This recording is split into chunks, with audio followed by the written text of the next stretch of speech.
Que le nom du Seigneur soit béni. La grâce de Dieu est avec vous tous, chers auditeurs, auditrices, téléspectateurs, téléspectatrices, bien-aimés enfants de Dieu.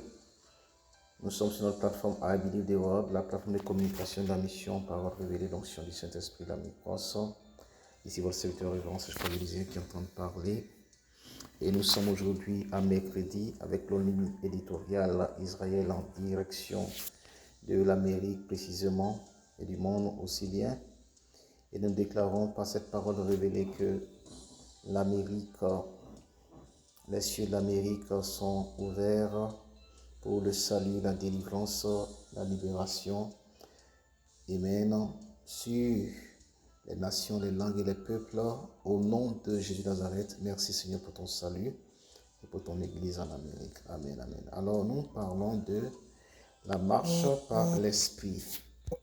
Et nous allons prendre l'écriture, Jean le chapitre 11, le verset 12 et 13.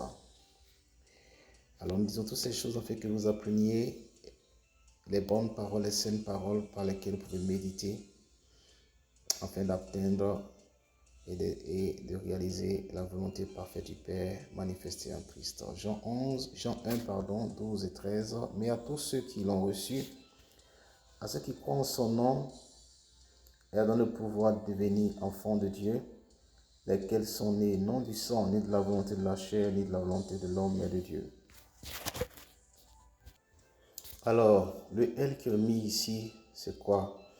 Le L qui est mis ici, c'est la lumière. D'accord? Et la lumière, la parole de Dieu est lumière.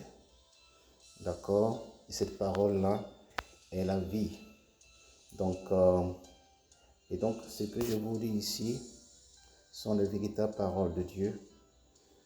Donc, la connaissance qui vient de la vie, qui est la lumière, et cette lumière est dans la parole. Alors, à tous ceux qui ont reçu donc la parole, qui est la vie et lumière des hommes, cette lumière leur donne le pouvoir de devenir enfants de Dieu. Cette connaissance, cette parole leur donne pour devenir enfants de Dieu. Alors, ici, vous devez connaître une chose, savoir une chose, c'est que on croit pour devenir. On croit en la parole pour devenir la parole. On croit en la lumière pour devenir la lumière. D'accord? Et cette lumière dit que vous êtes nés non du sang, ni de la volonté de la chair, mais de Dieu. En réalité, lorsque Jésus a été crucifié à la croix du Calvaire, il a versé son sang. Donc, il est allé dans la tombe vide de son sang. Et lorsqu'il a été ramené à la vie, ce n'était naturellement pas le sang qu'il vivait. Ce n'était pas par le sang qu'il vivait, c'est par l'esprit qu'il vivait. Donc, par l'esprit vivifiant.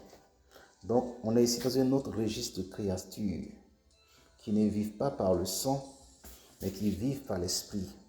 L'esprit vivifiant, qui sont eux-mêmes, bien elles-mêmes, voilà, des créatures qui sont elles-mêmes des esprits vivifiantes.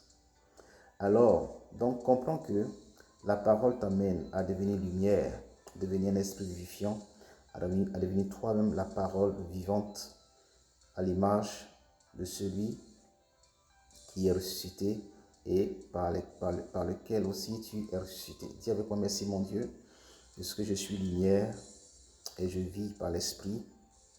Je suis vivifiant au nom de Jésus. Amen. Puis descends vers 5 jusqu'en 2 béni.